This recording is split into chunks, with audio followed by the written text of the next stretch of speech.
সুকান্ত মজুমদার কেন্দ্রীয় মন্ত্রী, তিনি বলছেন যে এই সিঙ্গুরে শিল্প হবে, ওই জমিতেই শিল্প হবে, আর সেই শিল্প করবে বিজেপি। তো তখন যে রাজনাথ সিং এসে মমতা বন্দ্যোপাধ্যায়ের সাথে মিটিং করেছিলেন যাতে শিল্পটা না হয়, সেই প্রশ্নের জবাব কি ওরা দেবেন? এর আগে আগে যখন অন্যান্য নেতারা এসে সিঙ্গুরের ঘটনার সময় তৃণমূলকে সাহায্য সহযোগিতা করেছিলেন শুধু বামপন্থী রাজনীতিকে দূরে সরিয়ে দিতে হবে বলে, বামফ্রন্ট সরকারটা যাতে এখান থেকে চলে যায় যে কোনো ভাবে ষড়যন্ত্র করে, আর ওরা ক্ষমতায় চলে আসেন তার জন্য, সেই সময় আমাদের মতো হাজার হাজার ছেলেমেয়ে যারা কলেজ বিশ্ববিদ্যালয় পাশ করে বিভিন্ন টেকনিক্যাল পড়াশোনা করেছিল যে ওইখানে কারখানায় চাকরি হবে বলে, তাদের জীবনের উপর দিয়ে যখন বুলডোজার চলে গেল, তখন এই তৃণমূল বিজেপির নেতারা কোথায় ছিলেন? আজকে এইসব ভোটের আগে নাকি কান্না কাঁদতে এসছেন।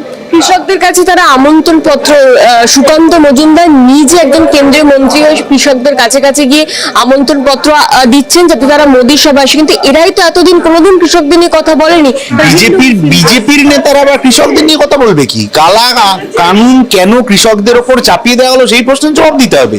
কেন মাইক্রোফিন্যান্সের চাপে এত কৃষক আত্মহত্যা করতে বাধ্য হচ্ছেন, সরকার কোনো ব্যবস্থা নিচ্ছে না, জবাব দিতে হবে। কেন সারের দাম বেড়ে যাচ্ছে, কীটনাশকের দাম বেড়ে যাচ্ছে, অথচ কেন্দ্রীয় সরকার মানুষকে বাঁচানোর জন্য, গরিব কৃষককে বাঁচানোর জন্য ন্যূনতম ব্যবস্থা করতে পারছে না।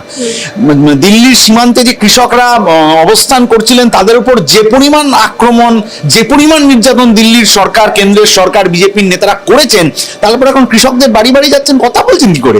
কোনো কৃষক ঋণের দায়ে আত্মহত্যা করতে বাধ্য হলে কোনোদিন তার বাড়ি যাননি, শুধু লোক দেখানোর জন্য মাঝে মধ্যে হোটেল থেকে খাবার ফাবার নিয়ে গিয়ে ওদের বাড়িতে বসে খাওয়া দাওয়া করেন, ভোটের সময় ছবি দেখিয়ে ভোট নেওয়ার চেষ্টা করেন। এই রাজনীতি মানুষ ধরে ফেলেছে। কিন্তু সুকান্ত মজুমদার বলছে যে কৃষকরা এখন চাইছে এখানে শিল্প হবে, আর তাই সেখানে টাকাও ফিরবে। আরে তাহলে রাজনাথ সিংরা যখন ওখানে ছিলেন তখন তাদের কি মনোভাব ছিল? সেই সময় বেশিরভাগ অংশের মানুষ চেয়েছেন শিল্প হোক। আচ্ছা, বিজেপি যে আজকে শিল্পের কথা বলছে, গত 10-12 বছর ধরে কেন্দ্রের সরকার চালাচ্ছে, পশ্চিমবাংলায় যত কেন্দ্রীয় সরকারি জমি রয়েছে সেখানে কি শিল্পরা তৈরি করেছে? বেঙ্গল কেমিক্যালের জমি প্রমোটারের হাতে চলে গেল, অন্য জায়গায় রেল, ব্যাংক, কয়লা, বীমা সমস্ত কিছু বেসরকারি হাতে বেচে দেওয়া হচ্ছে। যেগুলো আগের সরকার দেশের মানুষ ট্যাক্সের পয়সা দিয়ে তৈরি করে ওদের হাতে তুলে দিয়েছিলেন যে তোমরা এবার চালাও, ওরা তো নিজেরা চালাতে না পারে সব বেসরকারি হাতে বেচে দিচ্ছে। তো এই বেচুবাবুর সরকার আবার নতুন শিল্প তৈরি করবে কি করে? এটা গোটা দেশের মানুষ জানেন যে ওরা এটা পারবে না, ওরা শুধু ভোটের আগে মানুষকে বোকা বানানোর চেষ্টা করছে। এই বিজেপি এতদিন শুধুমাত্র তাদের একটা ইস্যু ছিল যে হিন্দু বনাম মুসলিম, এখন তারা সিঙ্গুরকে টার্গেট করছে, কৃষকদের টার্গেট করছে। তার আগে বিজেপির ইস্যু ছিল যে তৃণমূলের দুর্নীতির বিরুদ্ধে বিজেপি নাকি মানুষকে দুর্নীতির বিরুদ্ধে লড়াই করার হাতিয়ার হবে। বিরোধী দলের নেতা বলেছিলেন, আরো সব নেতারা বলেছিলেন সবাই নাকি জেলে যাবে, কি সব ভাগ মুকুল ভাগ, ভাগ মদন ভাগ, এসব হলো। তারপরে যখন দিল্লির বিজেপি ইডি সিবিআই কে টেনে ধরলো না, আরএসএস টেনে ধরলো, সে ওরা ভালো জানেন, ইডি সিবিআই এর তদন্ত ঘুমিয়ে পড়লো।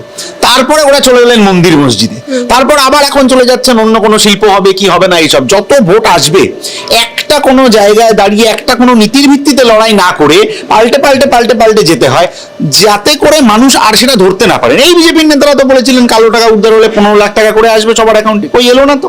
এই বিজেপির নেতারা বলেছিলেন বছরে 2 কোটি বেকারের চাকরি হবে, কই হলো না তো। তাহলে এই প্রশ্নগুলো যাতে মানুষ আর করতে না পারেন তার জন্য ভোটের আগে নতুন নতুন কথা বলে মানুষকে বিভ্রান্ত করে দেওয়ার চেষ্টা হচ্ছে। বিজেপিকে এখন তাহলে এটাই ভাবছে যে আসলে হিন্দু মুসলিম করে কিছু হবে না, কৃষকদের নিয়ে কথা বলা। বিজেপি এখনো ভালো করে বুঝতে পারছে না যে কোনটা করে হবে আর কোনটা করে হবে না, যে কারণে ওরা এখানে দুর্নীতির কথা বললে দিল্লির আরএসএস ওদেরকে বকে দেবে যে বেশি কথাবার্তা বলতে যেও না, কারণ হচ্ছে যে আমরা দুর্নীতির বিরুদ্ধে তদন্ত করব না।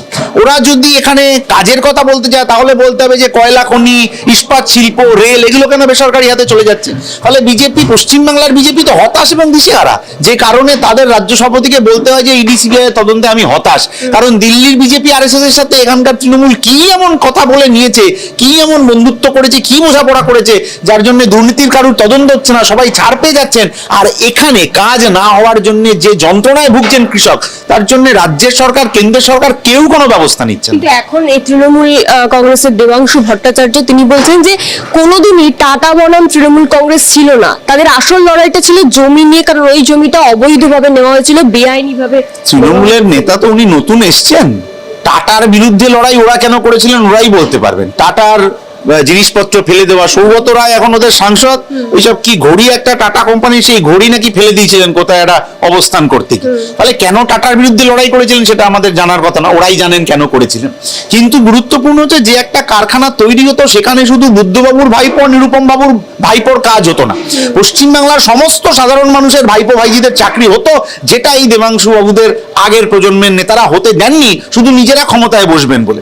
সেখানে মানে কত মানুষ চেয়েছিলেন কত মানুষ চাননি সেই বিতর্ক গেলে তৃণমূলের মুখ পুরো, আমি যেতে চাই না। কিন্তু কথা হচ্ছে ওই জমি এবং অন্যান্য জমিতেও তৃণমূল আসার পর কি একটা শিল্প হলো? কোথায় কাজ পেয়েছে? মমতা বন্দ্যোপাধ্যায় বলছেন প্রতি বুথে 248টা বেকার ছেলেমেয়ের কাজ হয়েছে। তাহলে দেবাংশু বাবু যে বুথে থাকেন, সৌগত বাবু যে বুথে থাকেন, সেই বুথে 248 জন যে কাজ হলো, স্থায়ী কাজ হলো, সেই নামের তালিকা নির্বাচনের আগে পাড়ার ল্যাম্পপোস্টে টাঙিয়ে দিতে পারবেন তো? কিন্তু দেবাংশু ভট্টাচার্য এটাও বলছে যে এ রাজ্যে টাটা নাকি অনেকদিন আগেই ফিরেছে। পুরনো খবরের কাগজ দেখে নেবেন। ওই কারখানা যারা করতে এসেছিলেন তাদের যিনি কোম্পানির মালিক ছিলেন তিনি বলেছিলেন যে আমি এখানে শিল্প করতে চাই, যদি আমার মাথায় বন্দুক রাখা হয় তবেও আমি এখান থেকে চলে যাব না। কিন্তু মমতা বন্দ্যোপাধ্যায় ট্রিগার টিপে দিয়েছেন বলে আমাকে এখান থেকে যেতে হচ্ছে। ফলে কি আরতি নিয়ে উনি এখান থেকে চলে গেছেন, সেই শিল্প সংস্থা চলে গেছে দিনের আলোর মতো স্পষ্ট। তারপর তৃণমূল ক্ষমতায় আসার পর হলদিয়া থেকে এবিজি তাড়িয়ে দিয়েছিলেন তো শুভেন্দু অধিকারী। এই যে শেষ কোন একটা বাণিজ্য সম্মেলন যেগুলো আমাদের প্রতি বছর হয়, আর প্রতি বছর নতুন নতুন ঢপ হয়, এত হাজার কোটি টাকার কাজ, অত হাজার কোটি টাকার কাজ, শেষ যে শিল্প সম্মেলনটায় আদানি এসে বললেন আমি এখানে করব, বন্দর করব না কি সব শিল্প করব, সেও তো আদানিও তো চলে গেছে। তাহলে সেই প্রশ্নগুলো তৃণমূল আমলে এগুলো কেন হলো? তাহলে ওটা কার বিরুদ্ধে কার লড়াই? টাটা বনাম আদানি না আদানি বনাম তৃণমূল? সেই প্রশ্নের জবাব ওনার থেকে নিতে হবে। আজ থেকে বেশ কয়েক বছর আগে যখন এই জমি আন্দোলন হয়েছিল তার আগে সিঙ্গুরের কৃষকরা স্বপ্ন দেখেছিল এখানে কারখানা হবে, আবার তাদের স্বপ্ন দেখানো হচ্ছে, বিজেপি সেই স্বপ্ন দেখাচ্ছে। স্বপ্নর ওপর বুলডোজার চলে গিয়েছে। আমি আপনাকে একেবারে নিজের অভিজ্ঞতার কথা বলি, সেটা হচ্ছে যে 2019-20 সালে আমরা যুব সংগঠনের পক্ষ থেকে ওই এলাকায়, ওই সিঙ্গুর এলাকায় যে বিভিন্ন মৌজাগুলো রয়েছে, গ্রাম পঞ্চায়েতগুলো রয়েছে, সেখানে গেছিলাম মানুষ কেমন আছেন এটা জানতে। ওই এলাকায় তৃণমূলের পঞ্চায়েত সদস্যের বাড়িতে গিয়ে পৌঁছেছি যে আপনি শহীদিন কেমন আছেন, ভালো আছেন, খারাপ আছেন, ছেলে মেয়ে কোথায়? তৃণমূলের পঞ্চায়েত মেম্বারের ছেলে বা মেয়ে সে হচ্ছে যে বাইরের রাজ্যে কাজ করতে চলে গেছে, কারণ পশ্চিম বাংলায় তার যোগ্যতা অনুযায়ী কাজের ব্যবস্থা হয়। তাহলে তৃণমূলের নেতা তার পরিবারের লোকের এই অবস্থা হয়ে গেছে, সাধারণ মানুষের তো আরোই হবে। এই বাস্তবটা তৃণমূল বিজেপি নিজেরা চোখ বন্ধ করে থাকতে পারে, কিন্তু তাতে বাস্তবকে অস্বীকার করা যায় না।